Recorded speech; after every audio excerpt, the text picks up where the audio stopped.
Bonjour. Aujourd'hui, notre démocratie libre et ouverte a été remplacée par le secret. La liberté d'expression est remplacée par la censure. La vérité par le mensonge. Nous devenons peu à peu des esclaves d'un rêve, esclaves d'un projet, fait par l'élite de ce monde. Mais quel est ce projet? Chaque semaine, nous posterons des vidéos afin d'essayer de découvrir le funeste sort que nous réservent les Illuminati.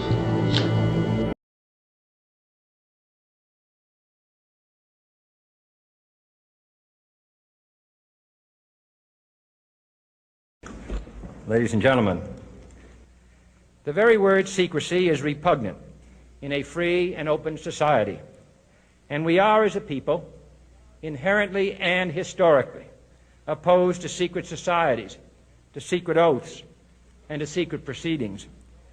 We decided long ago that the dangers of excessive and unwarranted concealment of pertinent facts far outweighed the dangers which are cited to justify it.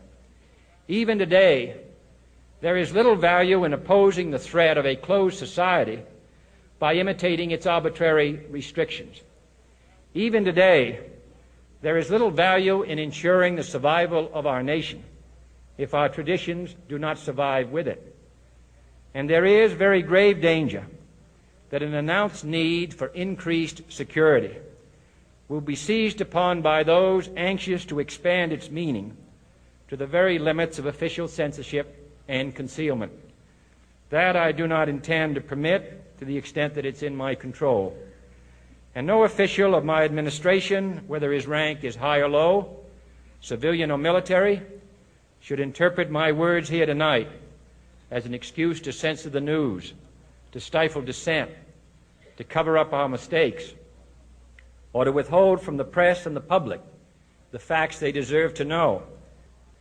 For we are opposed around the world by a monolithic and ruthless conspiracy that relies primarily on covert means for expanding its sphere of influence, on infiltration instead of invasion, on subversion instead of elections, on intimidation instead of free choice, on guerrillas by night instead of armies by day.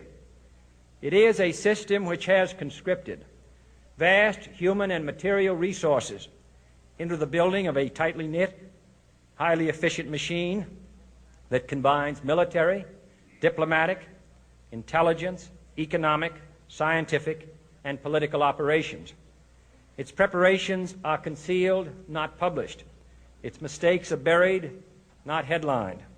Its dissenters are silenced, not praised. No expenditure is questioned, no rumor is printed, no secret is revealed. No president should fear public scrutiny of his program, for from that scrutiny comes understanding, and from that understanding comes support or opposition, and both are necessary. I am not asking your new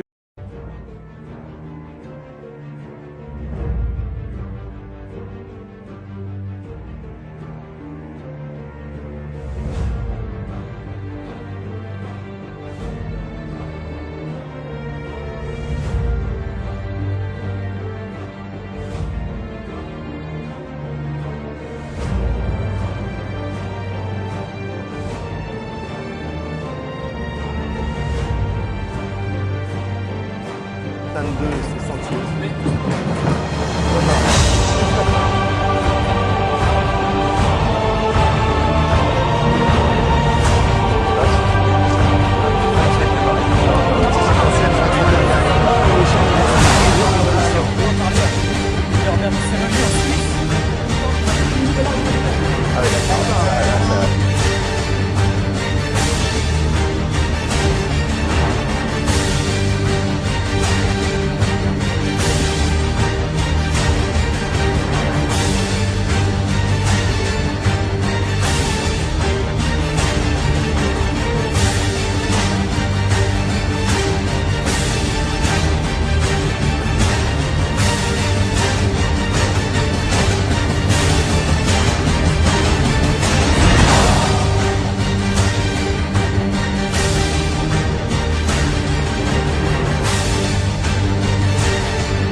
Ça ressemble à de la fiction et pourtant c'est bel et bien réel. Face à l'augmentation du nombre d'enlèvements, des Mexicains particulièrement aisés dépensent des milliers de dollars pour se faire implanter sous la peau des émetteurs miniaturisés.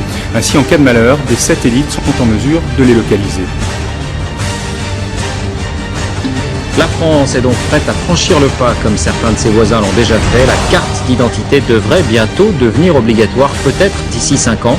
C'est ce que préconise dans une interview à France Soir le ministre de l'Intérieur Dominique de Villepin. Mais il s'agira d'un nouveau document doté d'une puce électronique qui contient des informations biométriques. Oui, les moyens d'identification et de contrôle électronique sont de plus en plus précis et suscitent beaucoup de questions. Voici un exemple un peu extrême, mais qui pourrait faire école. En Espagne, pour fidéliser leurs clients, certains établissements leur proposent de se faire greffer une puce directement sous la peau.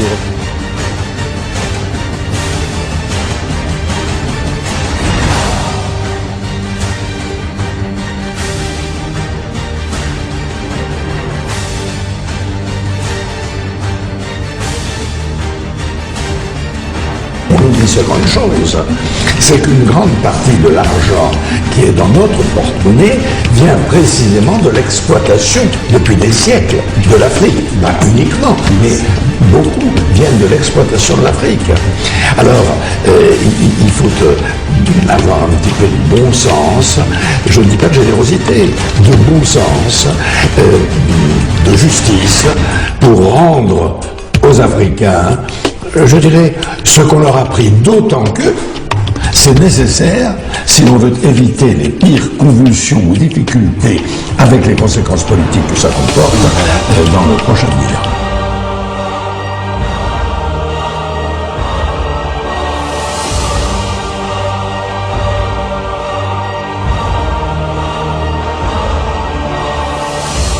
L'année 2009 peut aussi être une année fondatrice. 2009 peut être l'année de naissance d'un nouveau capitalisme, d'un nouvel ordre mondial, une année de progrès décisif. N'avons plus le temps. Croire qu'on a le temps, c'est une erreur stratégique majeure.